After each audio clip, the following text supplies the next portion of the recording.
Shalom, Bapak Ibu yang berkati oleh Tuhan. Kembali lagi di Renungan Singkat Jemaat Yesus di Puro. Di hari ini, puji Tuhan, hari yang indah yang Tuhan siapkan kepada kita semua. Kita boleh bersyukur atas tuntunan Tuhan sepanjang hari ini. Mengawali aktivitas kita hari ini, saya rindu membagikan satu pelajaran yang boleh menguatkan kita melakukan aktivitas kita di sepanjang hari ini. Tapi sebelum itu, mari kita berdoa. Bapa di sorga, kami bersyukur untuk hari yang indah Tuhan siapkan bagi kami. Kami rindu mau belajar sebagian dari firman Tuhan. Boleh kami pahami dan mengerti, sehingga ini menjadi satu kekuatan dalam kami melakukan aktivitas kami di sepanjang hari ini. Kami bawa doa ini hanya dalam nama Yesus, kami sudah berdoa. Amin. Judul renungan kita di hari ini, saya berjudul, Kau yang Terbaik. Dalam setiap aspek kehidupan kita, tentunya kita diperhadapkan dengan suatu kondisi yang membuat kita down, membuat kita jatuh.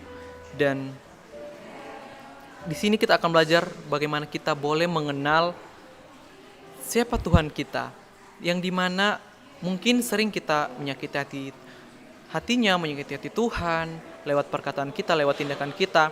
Dan seperti yang telah kita pelajari sebelumnya, di mana di dalam Keluaran ketika Musa membawa bangsa Israel keluar dari tanah Mesir, Firaun mengeraskan hati untuk tidak mengeluarkan bangsa Israel. Dan apa yang kita pelajari dari Firaun ini adalah di mana ketika dia ditegur Tuhan. Tapi walaupun kita boleh lihat seberapa besar teguran yang Tuhan berikan, tapi dia tetap mengeraskan hati. Dan dia tidak membebaskan bangsa Israel. Pelajaran yang penting hari ini yang akan saya bagikan, di mana kita boleh melihat sisi Tuhan yang sangat baik.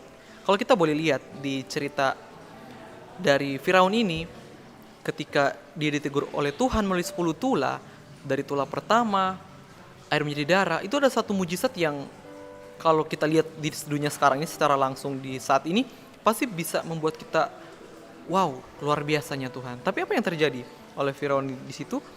Dia bahkan sampai tula ke-9 dia masih mengeraskan hati. Jangan sampai ketika kita berbuat salah dan kita ditegur oleh Tuhan, jangan sampai Tuhan menegur kita dengan mungkin tidak sebesar dengan apa yang Firaun rasakan. Misalnya contoh, dengan sakit penyakit, dengan kecelakaan, tapi saya yakin percaya, mudah-mudahan kita umat-umat Tuhan, ketika kita ditegur, Tuhan pasti menegur kita dengan mungkin dengan firman, dengan bacaan Alkitab kita setiap hari, follow the Bible, atau mungkin dengan orang-orang sekitar yang boleh mengingatkan kita. Sehingga di dalam 1 Petrus 1 ayat 9 sebagai ayat perenungan kita, itu saya garis bawahi di sini, karena kamu telah mencapai tujuan imanmu, yaitu keselamatan jiwamu. 1 Petrus 1 ayat 9. Tuhan mau supaya kita diselamatkan. Dan Firaun akhirnya Tuhan mau dia bertobat, tapi pada akhirnya apa? Atas pilihannya dia akhirnya binasa. Tentu kita sudah tahu ya, ketika bangsa Israel dibiarkan pergi, tapi ketika mereka pergi, Firaun mengejarnya. Dia tahu dia salah, tapi atas pilihannya akhirnya Tuhan mau jiwanya selamat, tapi karena pilihannya akhirnya dia binasa. Jadi satu pelajarannya indah di pagi yang indah ini, di mana mari kita melihat sisi baik Tuhan.